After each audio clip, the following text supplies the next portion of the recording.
Common Knowledge is brought to you by PureMTGO.com and InkedGaming.com. Use coupon code CCMTG10 at checkout for a 10% discount on all Inked Gaming supplies and accessories.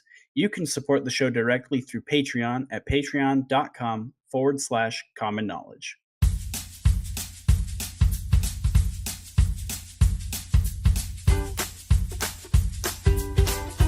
This is the Common Knowledge Podcast. It's not about the cost, it's about the knowledge. Here are your hosts, Brandon Clark and Lobbert. How's it going, everybody? Welcome to episode 58 of the Common Knowledge Podcast. I'm your host, Brandon, and joined with me, as always, is the mighty Sean the Lobbert. What an introduction. How are you, Brandon? I'm good. I'm glad that I'm not catering a wedding this weekend. Yeah, sorry we missed last week. I was doing stuff for Valentine's Day, and Brandon was catering a wedding on Valentine's Day? When Valentine's Day is the 14th? Yeah, I think it was the 15th you did it. You were not in town or something. Anyway. Yeah, the wedding was in Idaho Falls. And so I spent the 3 days leading up to the wedding doing food prep and getting things ready and doing all that stuff. And then, then shopping for Crocs. The wedding. No, I'm not going to buy any Crocs. Johnny Barber, I actually am really interested in those ones that Johnny tweeted at me with. Yeah, Brandon said his feet hurt on Twitter, so I told him to buy some Crocs. And I love Crocs. I used to wear Crocs all the time when I lived in Hawaii. Huh. I would skateboard in my Crocs. I would wear my Crocs to school. I don't get it. I've never put them on. They're just incredibly comfortable. And they're Aren't they just solid rubber? Huh?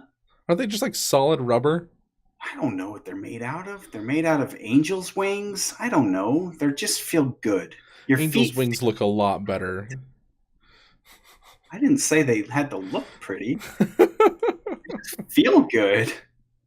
Anyway, you play any Pauper this week? Or last week? I did this week. I didn't play a single game of Magic last week. I didn't even try. But this week I have played 2 leagues. Friendly? So I played one friendly. I played another friendly league with Red Black, in which I had similar results to my first league, which was my first league I went 2-3, and then this league I went 1-4. So this Red Black deck is bad in the friendlies. Oh, it's bad. But then I played a competitive league and just been crushing Blue Black Delver decks. There were multiple games where I mulliganed to 5 and was just like, you got nothing on me, Delver. They're like, here's my Gurmag Angler. And I'm like, yeah, terminate it. And I duressed your foil away from you before I cast my terminate. Card is gas in the competitive leagues, but it can't win a thing in friendly leagues. Huh. And you just get paired against nonsense, and this deck's just not equipped to deal with nonsense. It's very just this deck is incredible in the meta where Blue Black Delver is great. And as long as you don't get paired against too many Boros decks, you're fine. But I played a league where I played against 4 Blue Black Delver decks, and I beat every single one and then lost to Tron. So I just finished editing last week's episode, and we were just basically arguing about if land destruction is good or bad for half an hour. Yeah. And have you boarded in land destruction against the Monarch lists at all? I'm trying to remember what I boarded. I boarded it in against something, and it was incredible. In my friendly league, I played against familiars. Oh. And land destruction was incredible against familiars. It's still pretty mediocre against the Boros decks. It's good at slowing them down, but this deck just doesn't capitalize on slowing them down. And so I would be like, sweet, on turn 3, I'm going to blow up one of their lands. And it's just like, well, do I have... It doesn't matter. Like, okay. Yeah, their turn 1 was like the 1-2, and then they played a Skyfisher, and then I'm like, am I going to take my turn 3 off here to kill one of their random lands and then still be super behind on the board? It didn't feel wonderful. It doesn't sound like an exciting sideboard slot for that deck specifically. Yeah, I agree. I think that, like, the best place for it, I think it's obviously just, like, there for Tron. This deck is really bad against Tron. Cannot win. So it sounds like it's good against Delver, but bad against Monarch everything and else. Tron and... Oh, and everything else that you'll play against in friendly leagues? Yes. Yeah. But this deck is stupid against Blue-Black Delver. Duress, that card is just... Oh, everything. Really? That card was so good. I always figured, like... I don't know. It was one of those cards that you're never sorry to top deck, you know, because your opponent will, like, gush. And then you'll, like, top deck Duress, and you're like, sweet. You're like, Duress, rip the foil out of their hand, pull away that counterspell or whatever, you know, resolve your Monarch spell. Your removal just lines up so good with all of their creatures, and your creatures line up amazing against their removal. They're just snuff outs are just stranded in their hand. Like, if they have Ghastly Demise, that card's uncastable. Very few of your threats really care about Echoing Decay. Yeah, like, I like that it's a deck that probably doesn't care so much about its turn 1 through 3 plays, so Daze gets a lot of its power removed in that way. It's one of those decks that, like, you don't feel bad about, like, turn 1 playing a tapped land, turn 2 playing a, you know, random untapped land, and then casting a lightning bolt with 1-up for Daze. And then on turn 3 playing another tapped land and kind of just doing the same thing. You can just play around Daze forever. We'll talk a lot more about this deck later. I've got a lot of thoughts on it, but next week when we do our power rankings episode, we'll talk about our findings. And I've got a lot to talk about with this deck. Changes I want to make to it to try and shore up the Boros matchups a little bit more. Yeah, and that sounds like a good idea, because... I mean, and it's not like the Boros matchups were unwinnable. Yeah. There were games that I won, and there were games that I felt like were really close. But overall, it just kind of felt less favored. Yeah. Okay. So, as far as what I did, I've been trying to get the willpower to keep playing Tron, and I just don't care. I don't care about it. Like, when we were like, okay, we should start playing a deck each month, I knew that it was going to be hard for me since I switch decks on, like, a daily... It's multiple times a day that I will switch decks. And I try to, like, okay, I said I was going to do this. And I'm just finding it incredibly hard to have that deck keep my attention. I just feel like I'm playing from behind. I'm losing to decks that are, like, just go fast, not... I don't know. And I don't find it satisfying to, like, slowly ghostly flicker into card advantage.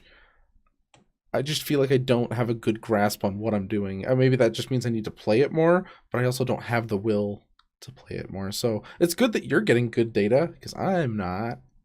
I was actually thinking about that too. I'm wondering if in the future what we want to do is maybe the week before power rankings, we'll do our report where we'll each take up a portion of the show talking about the deck. And then next week after we do power rankings, we'll determine our deck. And then we're only playing it for like 2 weeks as opposed to like an entire month. I feel like I need the whole month to get any good data on what I'm doing now, because it takes so much willpower to keep playing it. I think it was just a bad choice. I'm fine doing it how we've been doing it. All right, cool. Sweet. Should we just get on with the show then with card of the week? Absolutely. Card of the week. Absolutely, positively. Card of the week. This week, what is it? Sean, go. I chose Lone Missionary, and this time it's actually Lone Missionary. I'm not getting it mixed up with Seeker of the Way. So Lone Missionary is the 2/1 for colorless and white. It gains you 4 life when it enters the battlefield. I've just been seeing lots and lots of this guy. I saw him a lot when I was playing Burn, of course, but when I've been playing other brews and stuff, he just pops up a lot. I've even seen him, I think in last week's challenge, he was in a main deck for like the 8th place deck. Yeah, I've got it pulled up over here. It's the black-white pestilence deck. And it's a ton of life. This guy gains you a ton of life. If they can core Skyfisher it, that's great. And 2 power on the ground blocks a lot of stuff pretty effectively. It doesn't really attack that often, but it is a clock. So I'm loving this card. I think it's really cool. So is this card really just sideboard tech for Burn, or does this card have other applications in the format? I think that so like Stompy, it's perfectly good against Stompy. They've got enough bears that they're attacking with. Red deck wins, not that that's super relevant. It's good against them. So aggro that's decks. about it. It's just really aggro decks of just it's really good against aggro decks. Yeah. Okay. I don't know if you touched on this because I was zoning out for a minute drinking my soda, but did you cover that this card is one of the good? It's a good target for like your core Skyfisher, returning that to your hand, recasting it. I may have mentioned it, but it's good to stress that. I was playing against what's his name? I don't know. When I was playing a bunch of the competitive leagues, he was number 1 in trophies. I think multiple games with a single missionary, he gained it entered the battlefield 4 times, a single one. Wow. And that was just insurmountable. That's crazy. That's too much, man. All right. So that's the Lone Missionary. Ready to move on to the main topic? We wanted to keep card of the week short because we got a lot to cover in our main topic. So let's just get right in with main topic. We're just going to be talking about removal. Main topic. Yeah. I like the title here of Dice to Removal. Yeah, it's catchy. I came up with that. Yeah. I'm so clever. Yeah, we're just going to be running through the removal, and I want to focus on kind of how we feel about each type of removal. Just where it stands, because we've been saying that we don't think removal is great in our meta right now. Well, the thing is, I think that New World Order has created this really weird paradox within our format of up to like a certain point in time, spells were just so much more powerful than creatures. And so we have like these kind of mediocre creatures in our format because we're only getting the commons. Mm-hmm. But we've got cards like Gush and Lightning Bolt and Fire Blast and Searing Blaze and, just all these really powerful spells. But the creatures kind of are mediocre. And then when New World Order happened, the power level of those common spells, like in drafts, like if you look at Limited, you're seeing 5 mana, -4/-4.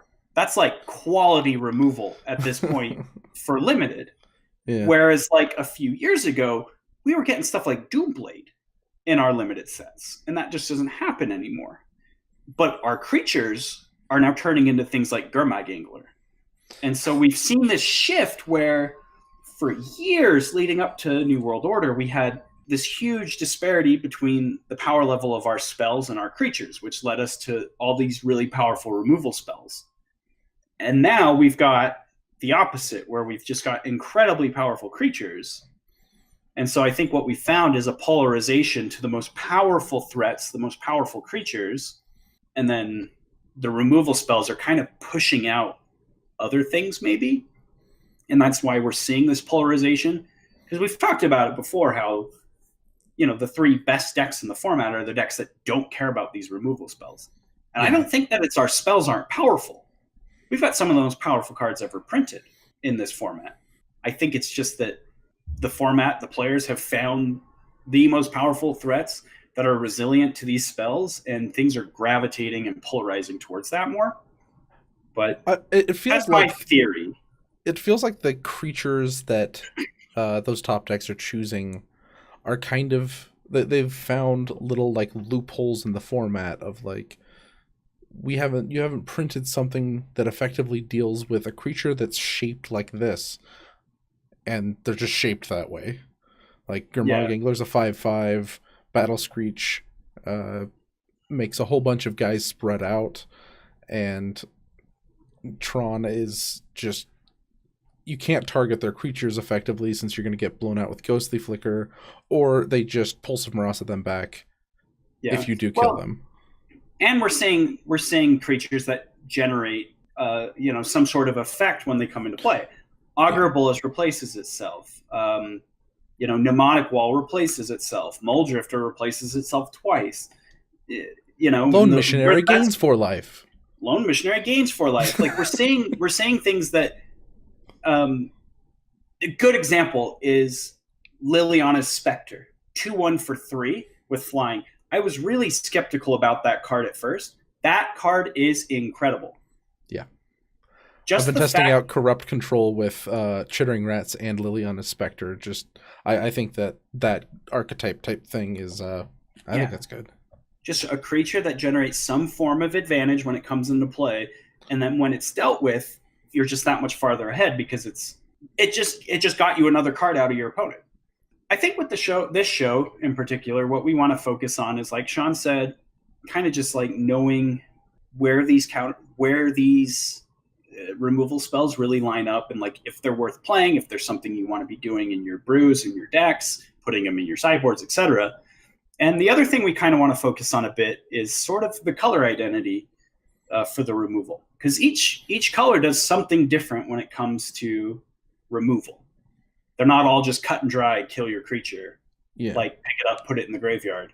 And so understanding like when you're going into deck building, when you're trying to craft a sideboard strategy, understanding like what your colors are going to be doing the best, I think is going to help you a lot too. So we're going to kind of talk about that a bit too. Should we just jump into it with white? Yeah. Do you want to start us out? Sure. Yeah, white is it's got the one spell, we've talked about this before, it has Journey to Nowhere. That's really what you put in your main deck. You typically max them out, but white is also, it's great for its post-board removal of, it's good at dealing with artifacts and enchantments, but you just deleted it here, but like the next, talk about it. I don't even the next think we best need to thing, talk about it. Yeah, the next best thing after Journey to Nowhere is Sunlance. It sucks. It was on the list, and I just deleted it because I was like, we don't even need to waste time talking about this card. I want to talk a little bit of like why it's bad. Like, I think it's a good marker for like, we can talk about it here and then skip a bunch of stuff moving forward. Like, if we ignore even that it's sorcery speed and it can't hit white creatures, so it's just a completely dead card against Boros, where they have all white creatures. So if we skipped those things, it doesn't 2-for-1 ever, and it misses a significant portion of the format. Like Affinity, it's pretty dead. Like, so now we're dead against Affinity, we're dead against white, it's dead against Tron, and it doesn't kill Gurmag Angler. That's basically everything. It doesn't do anything. Yeah, it's just bad. Oh, bad. Anyway, basically, yeah, if you're in the business of killing creatures and you're playing white cards, you are playing Journey to Nowhere. That's your best go-to option. The thing, though, that white sort of specializes in, though, when it comes to removal, is removing artifacts and enchantments. And they do have the catch-all, which is Oblivion Ring. Like, not that it sees much play. Because... Yeah, there's not a lot of... There's no Planeswalker in this format that you can Oblivion Ring. There's no... like everything in this format's a creature, an artifact, or an enchantment, really. That's a threat. And you can deal with that much more efficiently than your 3-mana catch-all. But Oblivion Ring does exist if you're finding that that's something you need.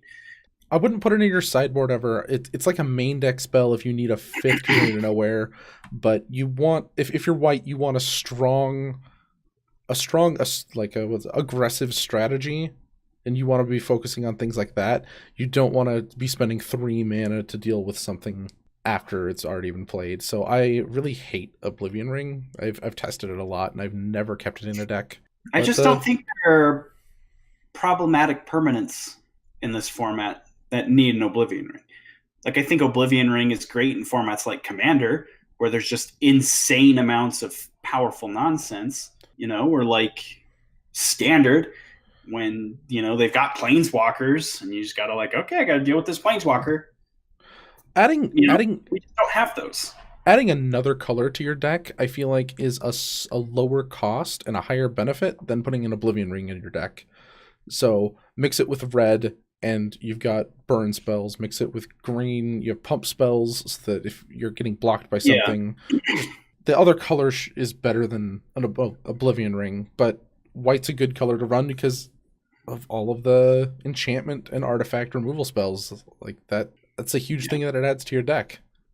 Yeah, so there's a lot of them. I mean, you've got, Fragmentize, you've got good old Disenchant, Dust to Dust, a card called Patriarch Scorn, which I discovered today. Do you know what that card does? If you control a white permanent, or is it a plains? I think it's a white permanent. You cast it without paying its mana cost, and you destroy all enchantments? Yeah, something like that. Anyway, it's not that hard to play. It is a little bit... It's non-synergistic with your Journey to Nowhere, so I want to say it doesn't see that much play, but like when it's really good, it's good against like Boggles or that's basically it. You're looking to kill Boggles with your partisans.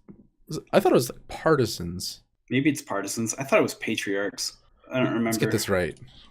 So neither of us are right. It's spelled Patrician. Patrician. Okay. I don't know what a patrician is. It's like a future sight card, right? It's got the future sight border. Yeah, and it's a sweet looking card. It does something extremely powerful for no mana.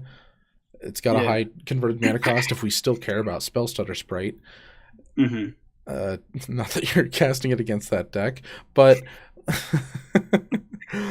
gotta get those Curse Chains, man.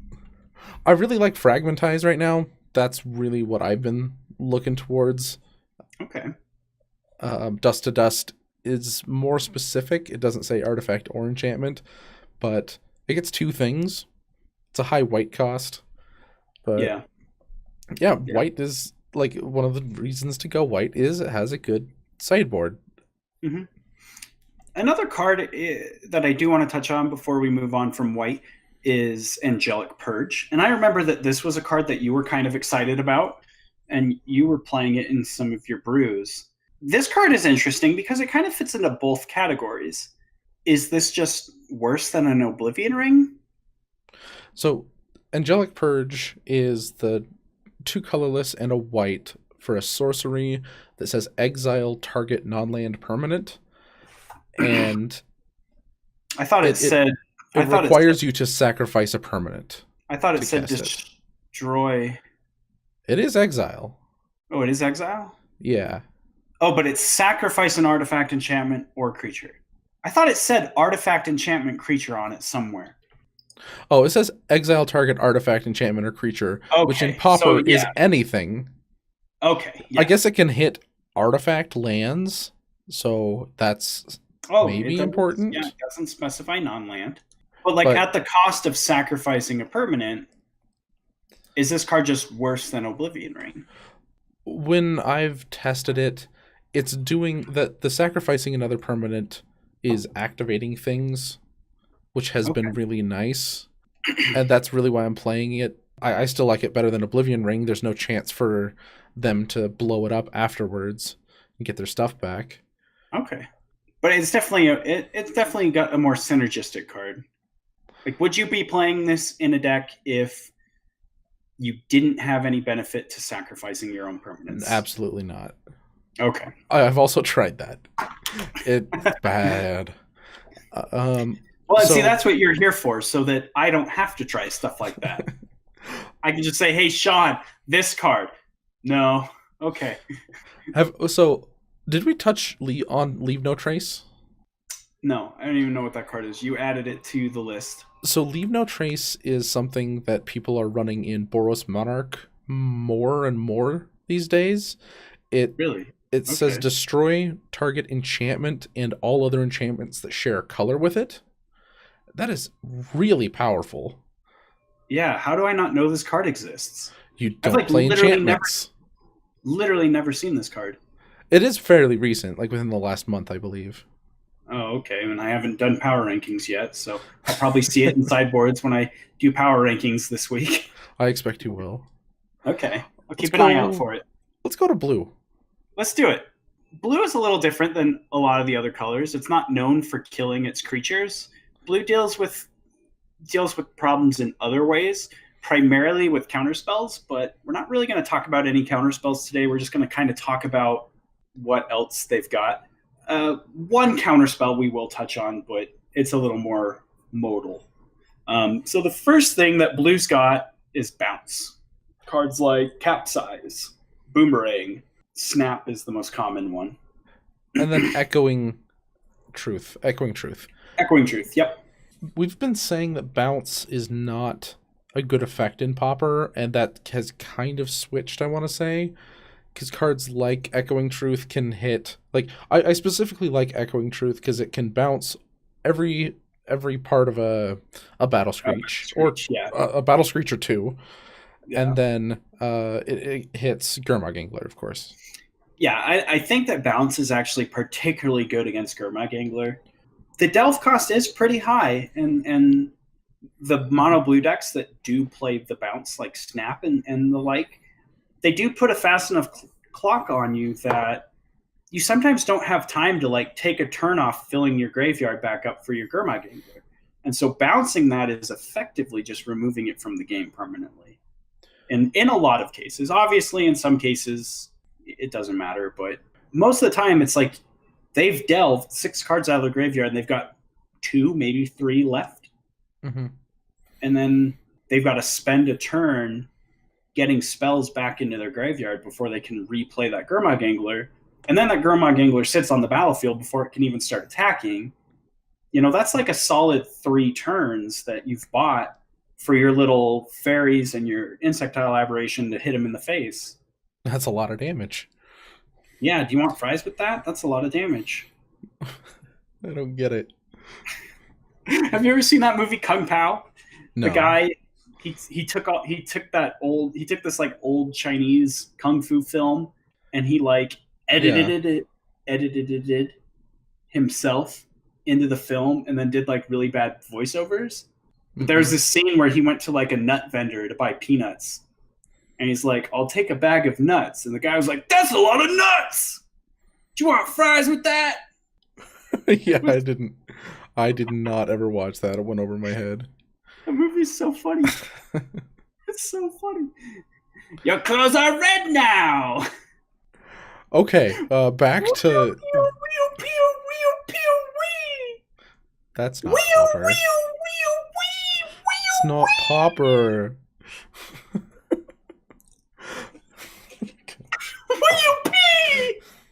I hope one listener has seen that movie. Just one. I bet you more than one has. Okay, back on track. We were talking about bounce spells. Oh yeah, they're really good. Yeah. So should we talk about tapping effects, or do you have more that you want to say about bounce spells? I don't have anything else to say about bounce spells. They're great against Battle Screech, and they're great against Gurmag Angler. Yeah. Moving on. The other thing that they've got are tap effects. There's really just 2 good ones. So Ice is a really good, just tap a thing, draw a card for 1 and a blue. And then Curse of Chains is the best one because it's effectively a Journey to Nowhere. I guess we could put Curse of Chains also into the white category because it is hybrid. It is hybrid. You can play Curse of Chains if you need a 5th Oblivion Ring or a 5th Journey to Nowhere. Yeah, it's again better than Oblivion Ring, but again does not see play in white decks. And do you think that's just because they don't need a 5th Journey to Nowhere? 4 is enough? Yeah, I think 4 is kind of... Well, every white deck that I'm thinking of just has other colors. And they would just rather add a spell of a different color than go for a Curse of Chains. I think one of the other big downsides of Curse of Chains are like bounce effects for creatures. So Journey to Nowhere is good because Ghostly Flicker, if it bounces the Journey to Nowhere, like it's just going to come back and get the creature again. But like Curse of Chains, if the creature gets bounced, Curse of Chains is just gone. And so it's a lot weaker to bounce effects. So like the Boros decks would never want it in the mirror against Core Skyfishers. You know, the Core Skyfisher just bounces the creature that had the Curse of Chains on it, and then they get their creature back. Yeah. So I think that might be one of the big downsides, is it's just weaker against bounce effects, but the blue decks just don't have options, so Curse of Chains. When I've brewed white decks, it's felt like Journey to Nowhere actually does have a... Like, 2 feels like a lot of mana. It's one of your more it's your most expensive removal spell in Boros, I want to say. And... yeah, I really just don't think you want a 5th Journey to Nowhere effect. Cool. And then the last card, it is a counterspell, but Hydroblast, it's a little more modal because you can still kill a blue creature. And this is like... a red creature, but yes. A red creature. This is probably the only card in blue in the format that says destroy a creature. Yeah. Right, I guess it doesn't say destroy a creature. It says destroy a permanent if it's blue. But in Pauper, that means creature. Yeah. They also... red. I'm so confused. Hydroblast kills red. Yeah. Pyroblast kills blue. I think everything else that I can even think of is like... Blue has tried to play everything remotely close to this. Like, what's it called? Acid Trip. Acid. Yeah. Oh, Reality Acid. Reality Acid. Reality Acid, people could seriously consider that spell because it's a blue spell that destroys things. And then there's also Coral Net that just makes green... you have to discard a card each turn, or you sacrifice a green creature. That actually sees play in sideboards in mono blue decks for Stompy and stuff like that, just because it puts such a high price on their creature that it ends up killing it. And then there's what's the one? They pay 2 for each aura they control. Aura Flux. Oh yeah, Aura Flux. So these spells are they actually feel really bad, but blue wants them so bad because it's completely devoid. Yeah, outside of counter spells, they just don't have a lot of ways to interact meaningfully, and even fewer ways to interact with things already on the board. They interact very well with things on the stack, but blue kind of goes out of its way to find ways to interact on the board. Do you want to talk about a color that actually does remove things? Yeah, let's do that. What color is that, Sean? Well, we're doing Wooburg orders, so we've done white, blue. Now we got to do... red. No, black. Oh, I was close. Okay, so black is fantastic at removing stuff. It's the best. And I want to say that some of the best effects right now are their targeted minus effects. Mm-hmm. I think Echoing Decay, it feels like one of the best removal spells in the format right now. Like potential 2 for 1. Mm-hmm. 2 mana is... It's more than you want to pay, but you're happy paying it. Yeah. You just want 1 drops, but Disfigure is an option, but which Echoing Disfigure. I actually wrote that in my show notes when I was creating notes. When I was creating notes for this show, I've actually got it. I got it right there. Okay, let's see. There's Disfigure, and then it says which figure in parentheses. And then I forgot to write it in the show notes that Sean sees. So you could surprise me.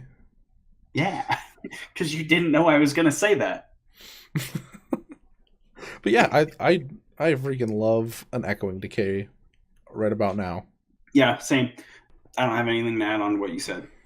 Echoing Decay is just good. And Disfigure is also really good. It being 1 mana is a big deal. The other 1 mana effect is Tragic Slip. This card, I think, is slightly worse. Not slightly worse. I think this card's a lot worse than Disfigure. Yeah. Unless, like, again, it's kind of like Angelic Purge. Like, it's got a bit of synergy to it. So your deck's going to kind of do something specific to make Tragic Slip really powerful. But when it's good, it's good. Right. I feel like it suffers from it's good, so you work for it, and your deck ends up failing because you have to work to make your spells function correctly. And things like Echoing Decay and Disfigure just work all the time the way you want them to. Which figure? I also like how these minus effects help in combat.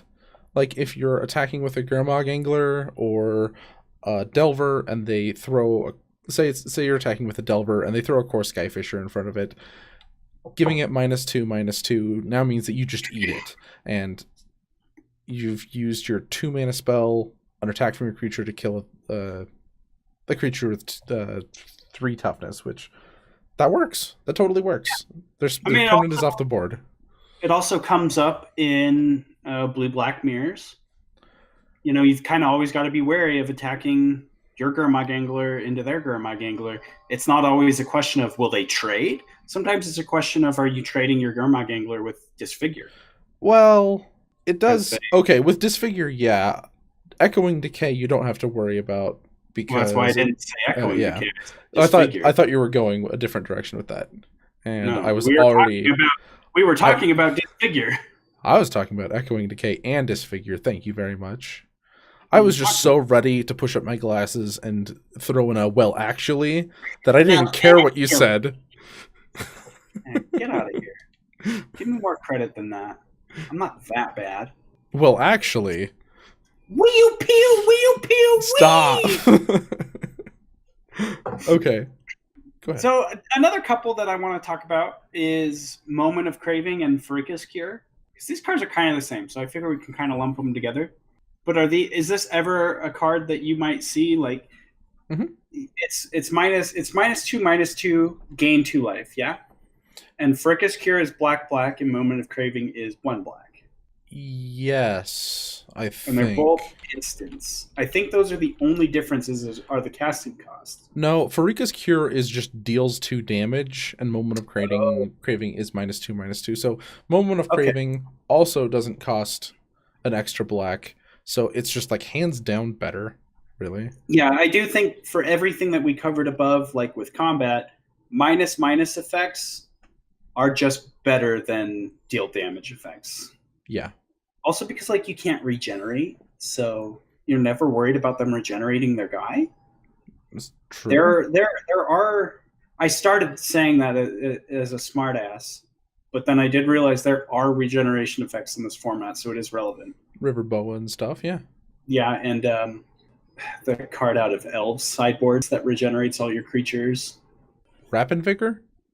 Rapid Vigor, yeah, that's the one. Yeah, just Moment of Craving is a good option to consider if you... I think it's probably more of a sideboard option than anything else, maybe. I want to say, yeah. I think it mostly functions as like a removal spell in your sideboard for when you're just tuning your removal in certain matchups. Like, yeah, just to gain you that extra 2 life. Anyway, then we have things like Snuff Out. And Snuff Out is the bonkers. Bonkers banana berries. All that. Banana berries, bonkers. Yeah. Yeah, this is conditional, and then Doomblade is also conditional, but they're also just very, very good. Even most black decks that run black aren't just running black creatures. They have some other stuff that you can hit, so it doesn't suffer from like the Sunlance problem. Huh? Not true. What? The red-black deck only plays black creatures. Well, I guess that's true. Every single, like almost every removal spell out of Blue Black Delver is dead. Echoing Decay seems Except for like Echoing fine. Decay. But Yeah. anyway, Yeah. I just wanted to. Well, actually, since I will actually do so hard earlier. Yeah, and you were even wrong. So actually, you didn't. Got him. Yeah, I don't know what to say about Snuff Out and Doomblade. They're really good. Like, they're conditional on that it's not a black creature. And they're so powerful. Like, Snuff Out is so powerful that you're fine just taking that little hit to your win loss and then sideboarding it out. And then we have edicts. Edicts like, Diabolic Edict, Chainer's Edict, Innocent Blood. These aren't good right now.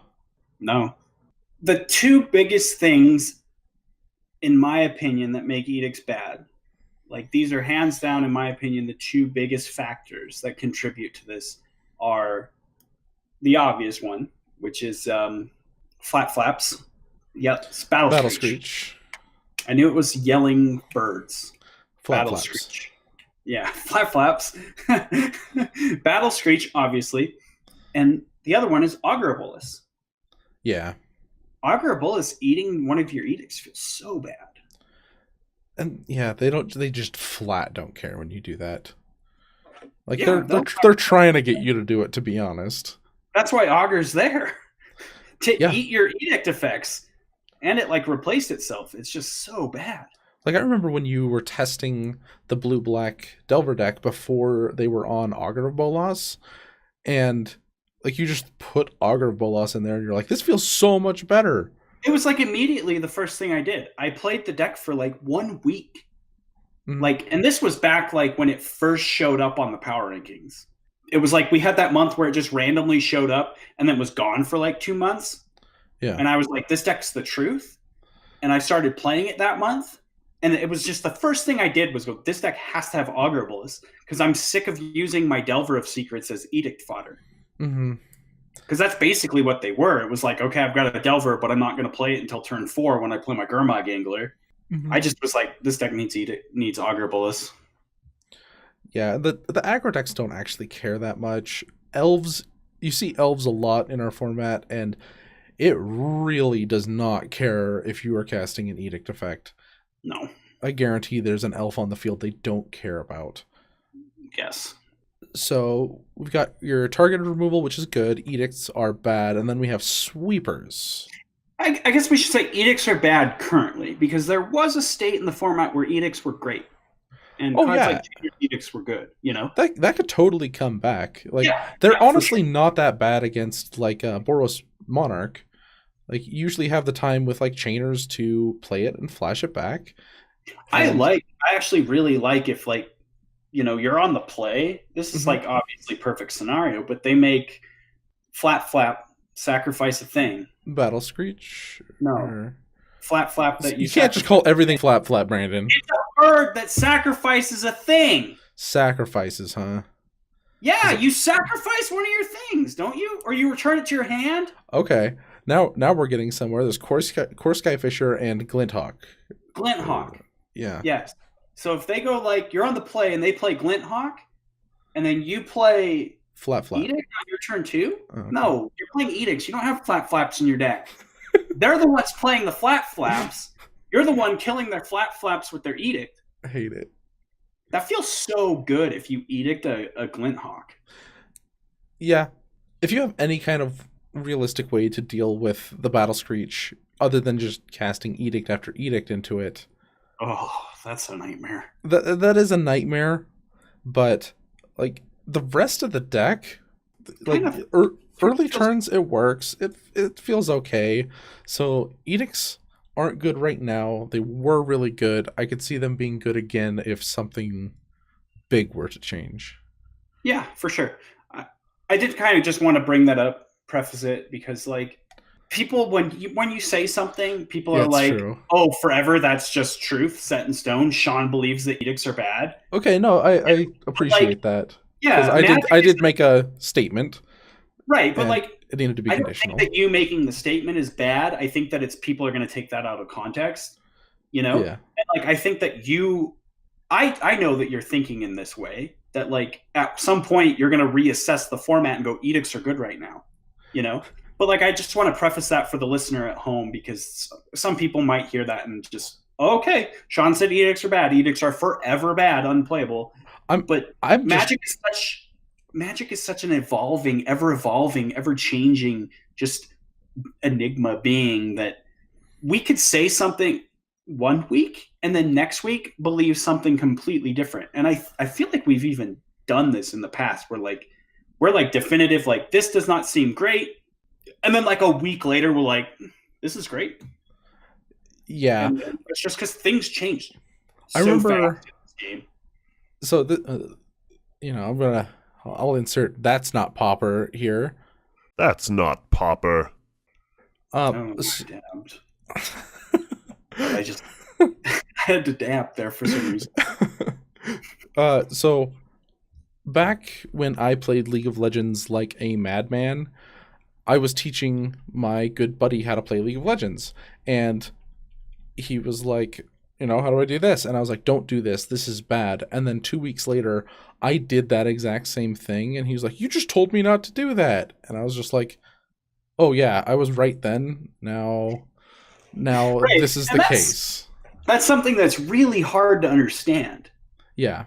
I think like the biggest example, the most glaring example I can think of it is from the Game podcast with Jerry Thompson and Brian Gottlieb. Mm-hmm. They literally put out an episode where they just like trash talk this deck, this mono blue deck. Mm-hmm. They're like, this deck's horrible, awful. I don't know how this deck wins games. But then like literally the next week, they released an episode that was an entire episode on this deck. And they're like, yeah, last week it was terrible, but standard changed. And now this deck is the best deck in the format. So that's just the way it is.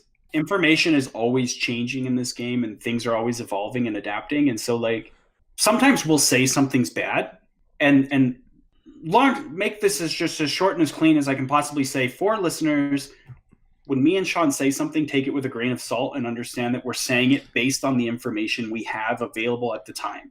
And that in 2 days, 3 days, an hour, a month, that could completely change on its head based on new information. And that's just going to be essential to your development as players, is understanding that information is always evolving in this game and that nothing is definite. There are no set rules. Like things will change. Yeah. Edicts are bad now. They could be good in a week. Edicts could be great in a week. We don't know what's going to happen. Okay, I'm ready to move on. All right, let's move on. Okay, sweepers. How do you feel about sweepers in the meta right now? I think they're good. I think particularly it's rough because they're not main deckable, I don't believe. A very few of them are. A couple of them are. Crypt Rats in particular and Pestilence are the two I'm thinking of as great cards in your main deck. But the other ones are just so narrow. And that's sort of the problem with our sweepers, is our sweepers are too narrow to be main deck inclusions. Because there are just a lot of times when they're dead.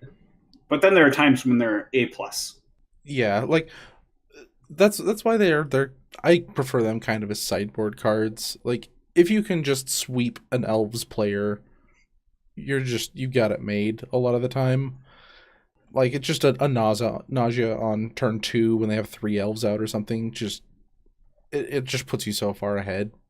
And then Crypt Rats, or a single Crypt Rats, a single Pestilence, those are totally main deckable.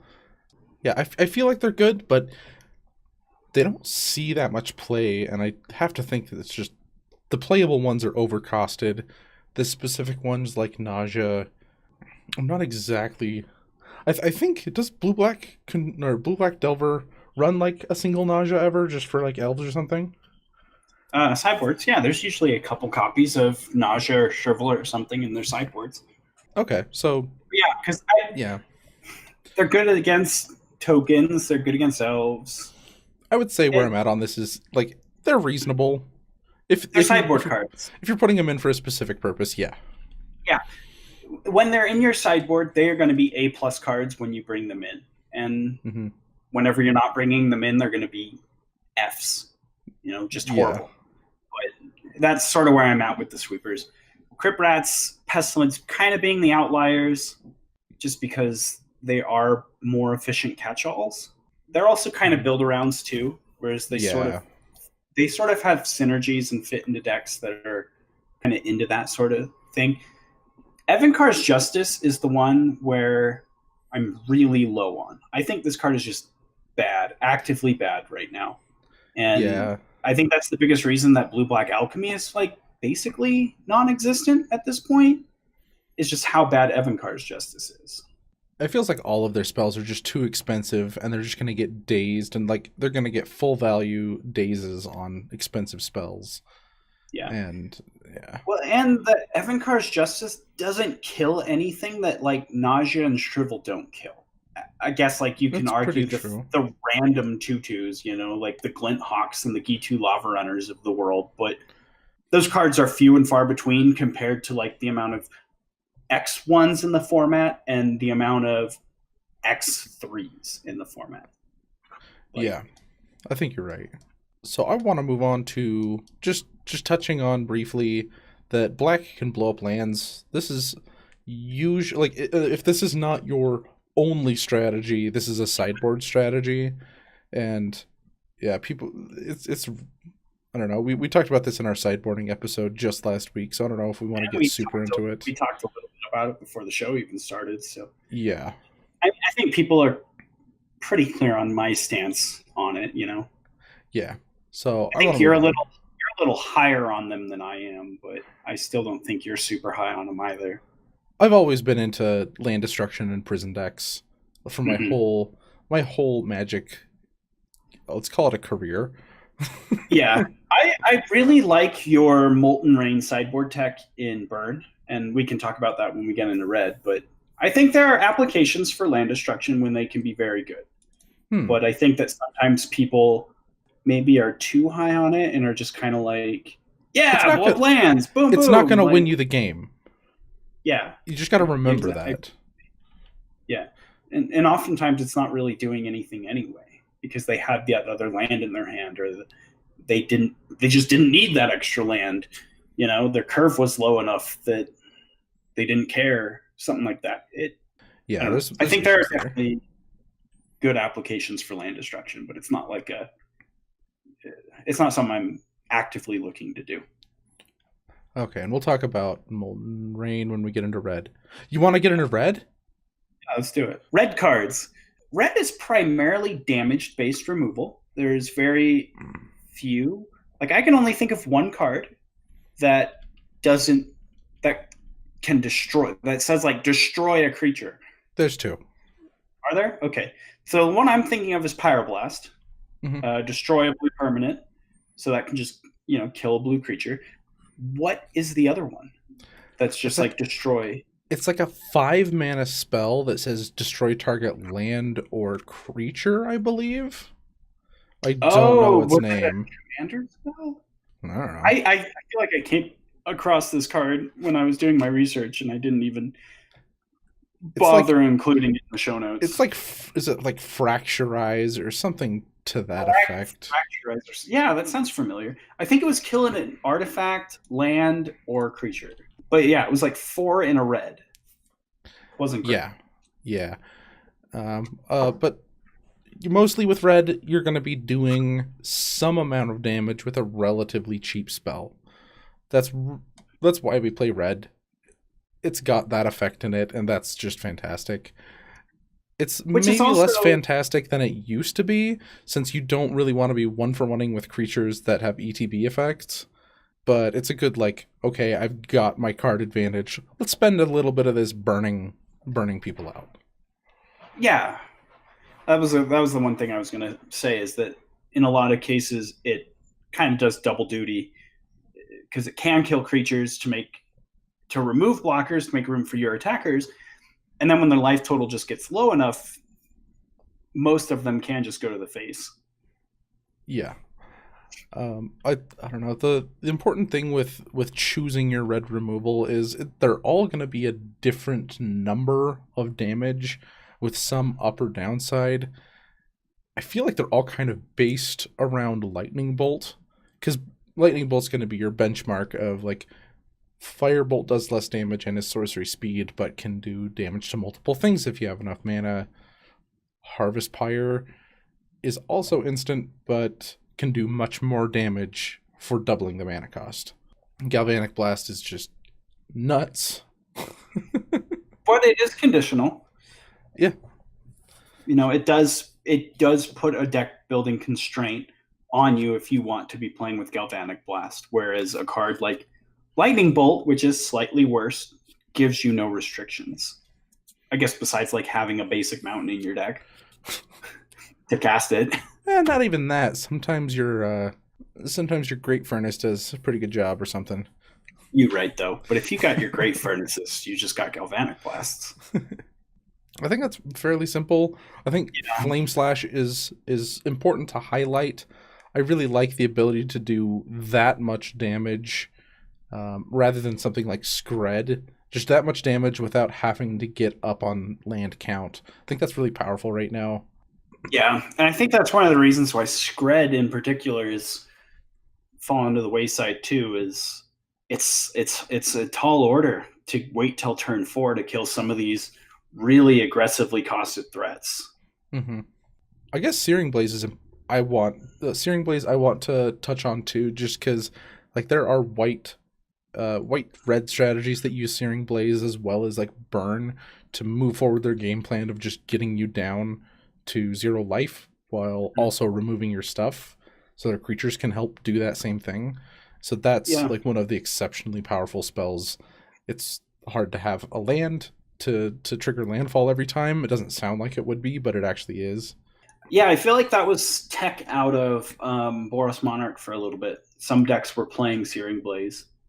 Mm-hmm. I think maybe it was like any new province maybe was testing it. I think I remember you had talked about it, and it was I first saw it from Methonical, who was trying to do a Seeker of the Way build and put. Okay, yeah, that's who it was. That's who it was. Okay. Should we talk about sweeper effects? Yeah, because I'm really high on at least one of them, and we have been forever. It's Electricity. Yeah, that card's really good. It's solidly format defining, I want to say. I think that's safe to say.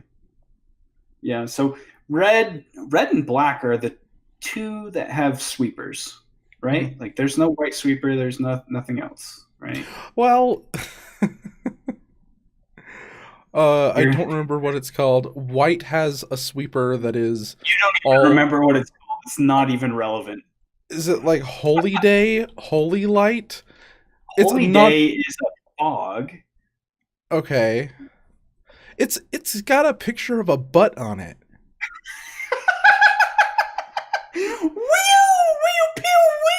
Stop! But yeah, so there's that. It's like 3 mana. It's probably sorcery speed. I don't really pay attention to it. Yeah, because it's like, okay, it's good against elves if you don't have access to red. So it's just like -1/-1? Yeah, to non-white creatures. With a butt. With a butt. Oh my gosh, I need to see this card. Can you put that into Scryfall in your advanced search engine? Butt. And it'll pull up a picture of a butt. Yeah, I can't find it. All right, who cares? Anyway, and then the other card is Swirling Sandstorm. We're not seeing a whole lot of Blue-Red Delver, so this card isn't that great. It doesn't hit flyers. This card is already kind of mediocre to begin with. It was sort of really just, I want to say it was a necessary evil, and that's why the Scred decks were playing it. Getting Threshold in time to cast this spell when it's relevant is a really tall order. Yeah. This is not always a 4-mana sweeper. Sometimes this is like your turn 5 play. It's just sometimes hard to get that minimum threshold to cast it. And if you're trying to operate within a window, and you miss that window, then this card doesn't even matter anymore sometimes. So. Right. It does, like when I'm looking at it, it does line up well with a lot of our format. So I want to say that like there's potential there, but there's not actually anybody doing anything good with it right now. Okay. And then Red's also got artifact removal. Yep. Gorilla Shaman, Smash to Smithereens. Brandon put Ingot Chewer on here because he likes it. Ingot Chewer. That's one of my favorite cards ever. Because you can do cool stuff with it where you like cast it for a red mana and put the evoke trigger on the stack and then Ghostly Flicker it. Got him! No, I don't think this card is particularly great. It's a nostalgia card for me because when I started playing Magic for the first time, tabletop with my friends in the boys' locker room at school when we were supposed to be getting ready for gym, that was like during Lorwyn. Like Lorwyn was the set. And so I'm just in love with everything that has to do with that set. And I think that Ingot Chewer is a cool card. So that is locker room Magic? Yeah, you've never played locker room Magic? Like, we're supposed to be getting ready for cross-country practice. So, tangent time. Oh, no. Because we haven't had enough tangents already on this show. We were in the locker room, right, before cross-country practice, playing Magic. Like, in our underwear, sitting on the floor, cross-legged, like, playing Magic. Yeah. And I think that like one of the other guys on the cross country team were just like, you'll never believe what they're doing in there. And so like 4 or 5 of the girls from the girls team like walked in. We're like, what are they doing in there? I don't know what they were expecting or why they thought that this was remotely a good idea anyway. But like seriously, like 4 girls walked in like, what's going on in here? What'd you guys do? You're playing Magic? They thought you were like making out or something? I don't know what they thought. I'm just like sitting there, like about to cast my Sheevan Dragon, and get my friend who's playing his like Myr artifact deck or whatever. It was just like, we're literally just sitting cross-legged on the ground playing Magic. And this was like, we didn't know what card sleeves were. We're playing on the pavement with our unsleeved cards. We don't even care. But yeah, all of a sudden, just like 4 of the girls from the girls team just like walked in. It was just like, what did you think we were doing? Did they believe it? What do you mean believe it? They saw it. Oh, okay. Because the guy said they won't believe what you're doing in there. I don't know what he said. I just sort of made that up. I don't know what he said, but I know that he goaded them into walking into the men's locker room. Something to them that piqued their interest enough that they just walked right into the men's locker room. He clickbaited them. Didn't even care. He clickbaited them. Yeah, freaking nasty girls. Just thought. Anyway, that was just a funny story that I just remembered. Okay. Anyway, we're super off topic. Yes. What else does Red do? Land destruction. I feel like we were going to talk about this. Yeah, but I'm tired of talking about land destruction. We know what it's for. Do you want to I'm pretty high on it. About Molten Rain out of Burn? Because I know that that's something you've done and you've been high on it and you've touched on it before. Is there anything else you want to add on that? No, I really like if it's a deck with lots of non-basic lands, just packing all my Molten Rains, especially if they run artifact lands. I pack Molten Rains. I also pack all of my land destruction spells. You're paying 3 mana to do 2 damage to them, but the amount of turns that you get to just draw cards is pretty big. And that's a big deal with Burn when like your average top deck is just 3 damage to their face. You just need as many of those as you can get. Yeah. Okay. Green. Green sucks at removing stuff.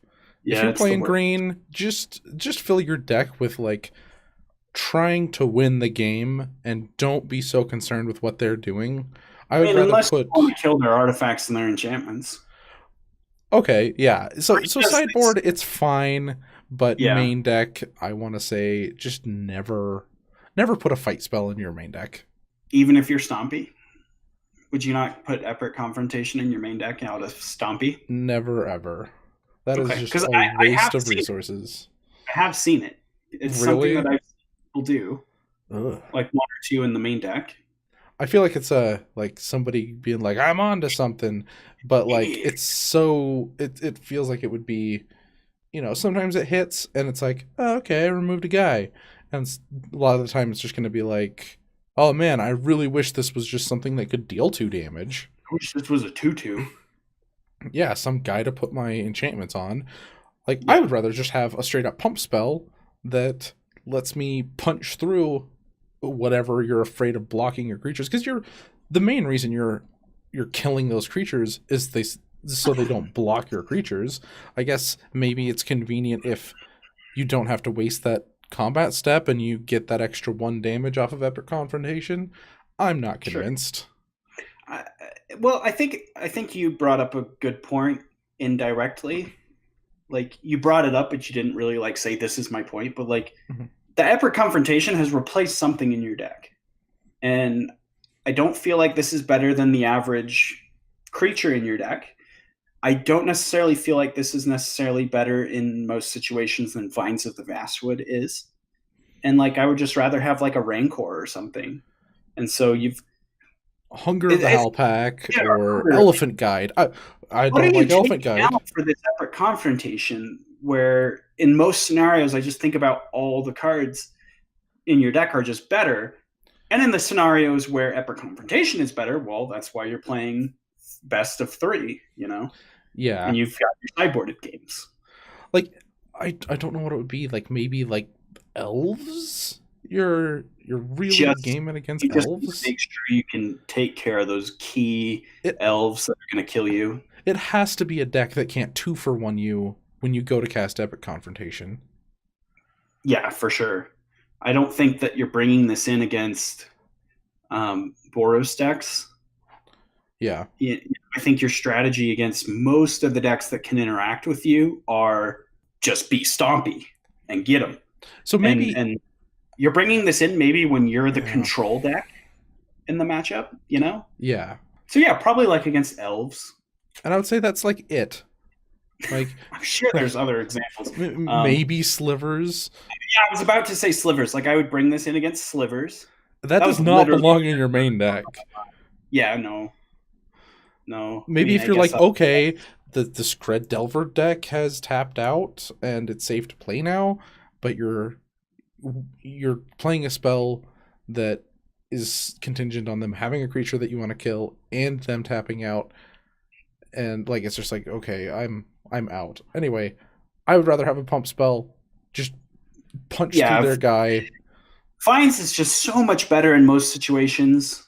I think just the hexproof alone just makes it that much better. Just like protecting your guy. And the modes of like, you can target their creature if they're ghostly flickering it or something. I do that all the time. Yeah. That was tech in the infect mirrors of old modern days when that was my deck. Yeah, come against my guy. Vines it. Oh. I want to finish this up. Yeah, everything we're going to talk about with green is all pretty much sideboard stuff, except for maybe land destruction. We've talked about land destruction enough. In green, I want to say it doesn't even go in your sideboard. It's probably just your main strategy if you're going to play it. Yeah. And like all of the land destruction strategies, you're just trying to have more land destruction spells in your deck than they have lands in their deck. That's pretty much it. And then, so they also have anti-air stuff, like Scattershot Archer, Crushing Vines, and Claws of the Wirewood. I actually really think Claws of Wirewood is a really good spell right now. Are you familiar with it? I've never even heard of it, no. So Claws of Wirewood is 3 and a green for a sorcery. Not super convincing, but says Claws of Wirewood deals 3 damage to each creature with flying and each player. And it has cycling for 2. I think, like, if you can't afford to take the damage, you can't afford to cycle it, it could just devastate your opponent. If it wipes out everything in the air and gets like a 2-for-1 or a 3-for-1, and then it's dealt them 3 damage, they're just so close to dead now, I feel like. Yeah. I think that this is the best thing that green has going for it. is how efficiently it actually can deal with the flyers in this format. Well, that and I think artifact and enchantment Yeah, I guess destruction that it's and, very good at. Artifact enchantments, like this green probably does it better than white. Yeah, I want to say for sure. Okay. Green's like my go-to. To kill those kinds of things, yeah. Yeah. Gleeful Sabotage, if you have the creature count of green creatures, that spell just is nuts. Just being able to destroy two things, and it can't be countered, so like I know that Affinity will counter your spells sometimes, and half of Gleeful Sabotage will still go through pretty much every time. And then should we what do you got? I was just going to talk about Serene Heart and Tranquility. Okay, sure. So Serene Heart is the more like monetarily expensive one, and I think people run it more often. It only says auras on it. So this is destroy all auras. And then Tranquility just says destroy all enchantments, but it costs 3 instead of 2. I'm a Tranquility guy myself, because most of the time I want to also hit Journey to Nowhere, and Serene Heart does not hit Journey to Nowhere. Okay. Do you think I'm wrong there?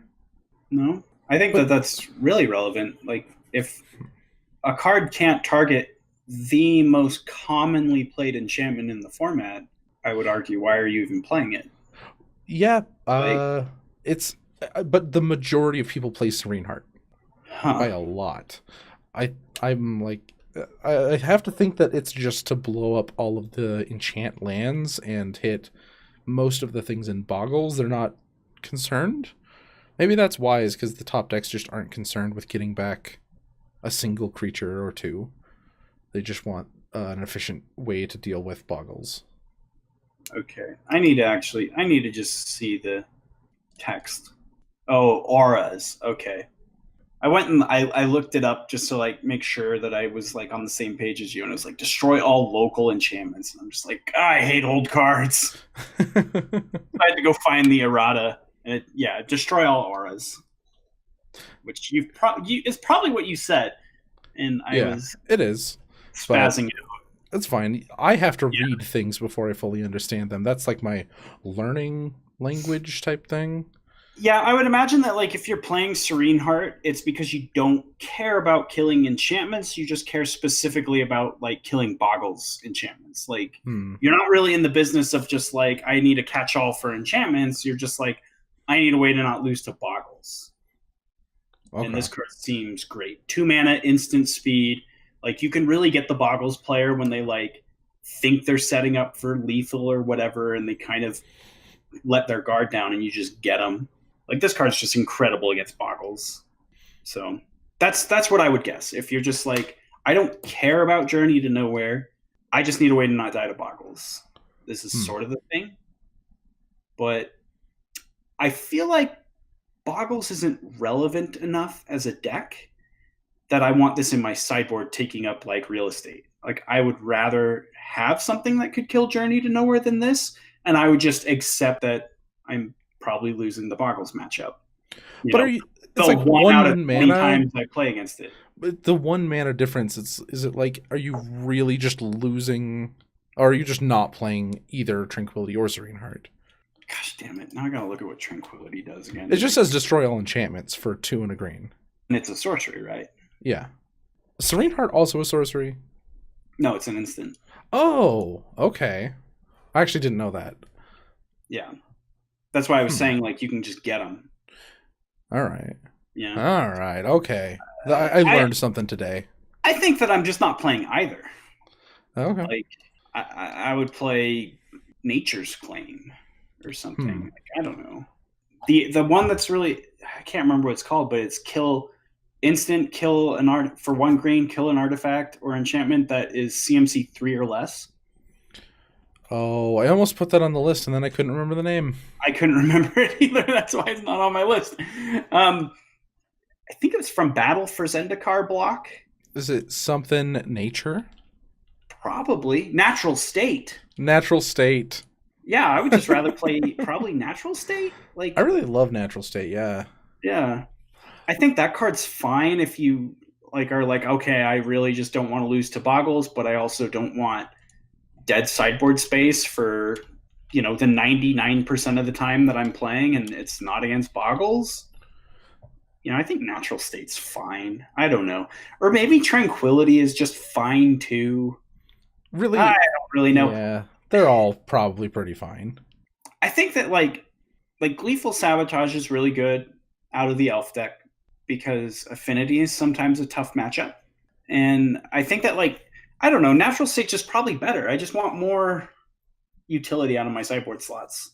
I deal with Boggles, I deal with Journey of Nowhere, Curse of Chains, and I can still kill artifacts. I mean, this doesn't kill any of the big threats out of the artifact deck. It doesn't kill Frogmite or Enforcer. I say solidly with Elves and Stompy, Gleeful Sabotage is the best. The best. Yeah. Okay, let's wrap this up. Yeah, touch on multicolored just really quick. The 3 we've got here are Terminate, Fire Ice, and Unmake. Terminate is just hands down the best removal spell in the format, with the exception of its color requirements. Yeah, if you can pay for it, it's really top tier. Unconditional kill, no regeneration. Instant speed, but you've got to be able to, produce black and red mana.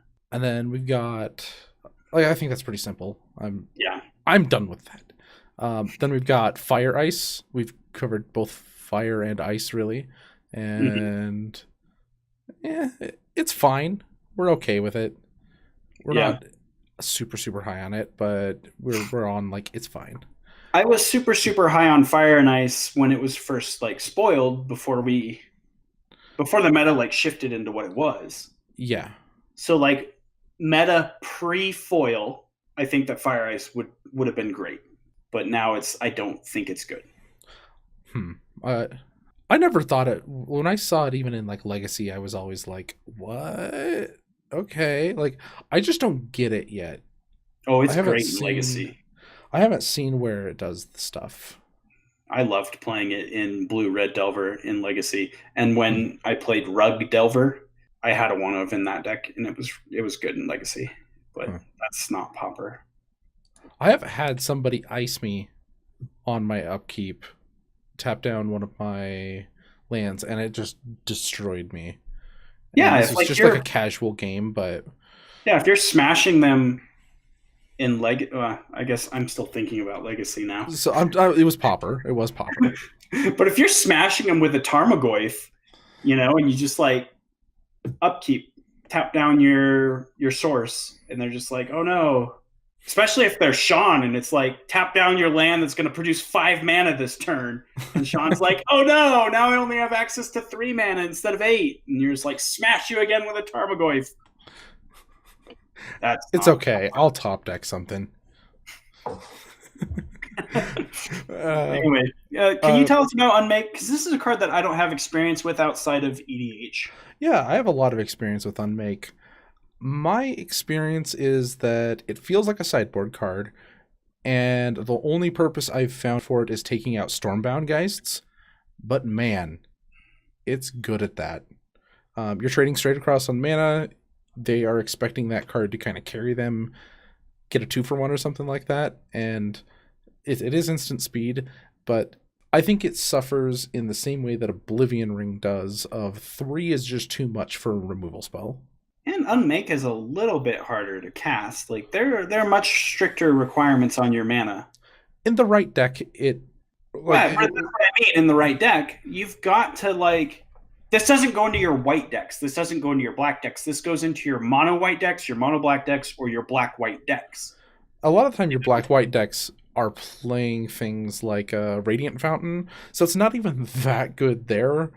And between those two colors, you have enough good removal that you don't need it. But in mono black or mono white, this is okay sometimes. I'm not very high on it, actually. I think I'm playing it in Corrupt Control as, I think, a 3 of in the sideboard, which is really high. But it's so specifically, I know exactly what I want to take out with Unmake of Stormbound Geists and Gurmag Anglers, and then it just randomly will come in if someone's I'm playing Ulamog's Crusher, and I'm great. Just nonsense permanence that you're just like, okay. Yeah, like sometimes it'll just be super useful like that. So I think with everything on this list, we've kind of said where we're at as far as how much we like them or not in the current meta.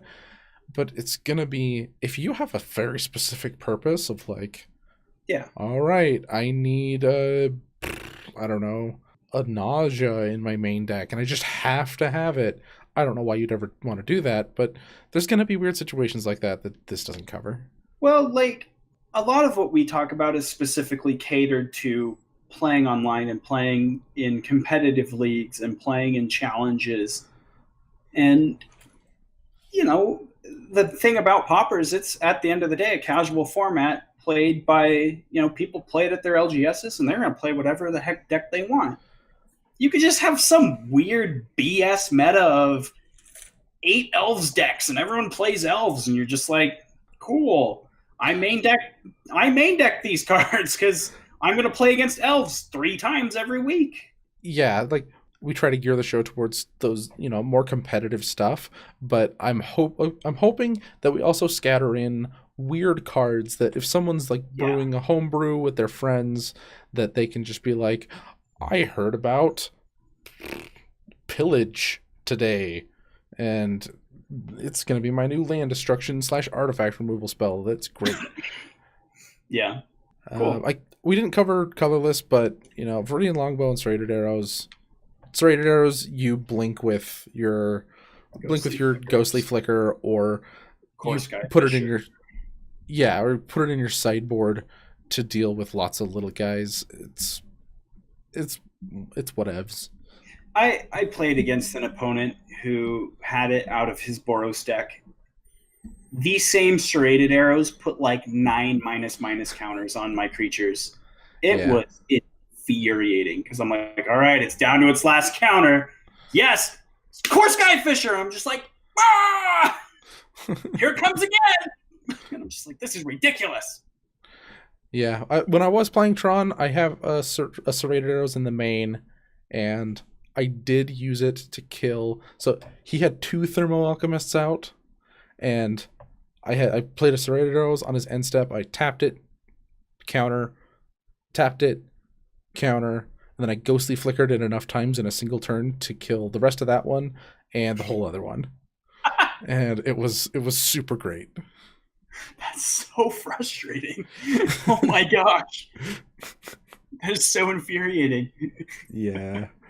Tron shouldn't exist. It really shouldn't. I would be so happy if it was gone. But that like is Thanos not just snapped his fingers and Tron just stopped existing. Yeah. Ugh. Yeah, but I don't get to make the decision, and so I'm not gonna. Yeah, Thanos does. And then I'm not high on Viridian Longbow right now. Yeah, I agree too. It's really good if you play against mono blue. Still, yeah, you know, specifically that. I don't like it in Elves decks right now. Yeah, it's specifically good against Spellstutter Sprite, and when Spellstutter Sprite is really, really good, Viridian Longbow is really, really good. And Spellstutter Sprite's just not good right now. Elves Mirrors, I suppose. Yeah, it's fine in Elf Mirrors, I guess. Even then, it's not super fine. Elf Mirrors are just... Yeah, the worst. It's just a different game. We're not playing Magic anymore. Now let's finish the show so I can go cry myself to sleep now. You can't do 70 damage to a Vanguard with a Viridian Longbow pretty much ever. Gosh. Okay, let's do End Times. End Times. That was the show, Common Knowledge, episode 58, Dies to Removal, which we didn't actually talk about a single thing that dies to removal. We talked about all the removal.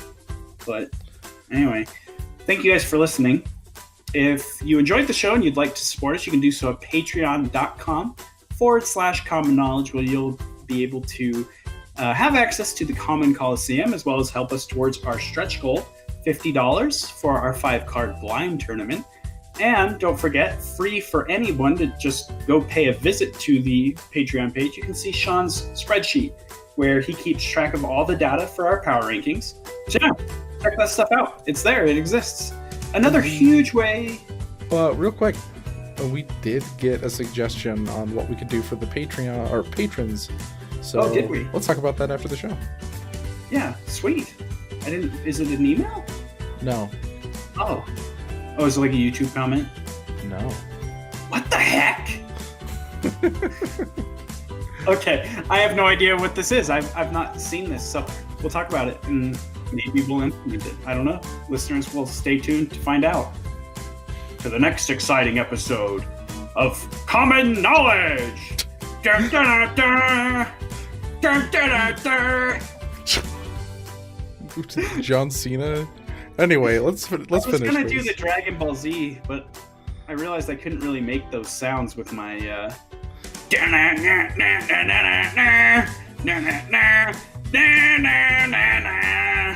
that was pretty accurate. I got it. Nice. Anyway, another huge way you can support us is by going to YouTube and looking for constructive criticism and liking and subscribing and doing all the YouTube things there. Support the network that we're affiliated with supports us. So do that. That's a thing you can do. If you would like to reach out to us, you can do so via email at commonknowledgemtg@gmail.com. You can find the show on Twitter at CKPodcastMTG. You can also find our Facebook group on Facebook, obviously. And just search for Common Knowledge. You can find me on Twitter at bclark_CK. You can find Sean at a place. Where can you be found? I can find at a place Twitter LOBBERT8, YouTube Lobbert. Bye. Bye. We're not done. Yeah, we are. No, we're not. Okay. We gotta shout out the sponsors. Oh, you did that out of order. I did do it out of order, but that's because I think that our show notes are out of order. Our email should be next to where to find us. So I decided to make an executive decision and change that. This court is out of order. This whole show is out of order. You know who our sponsors are. They're great. I set them in our little bite at the beginning of the show. Bye. Bye.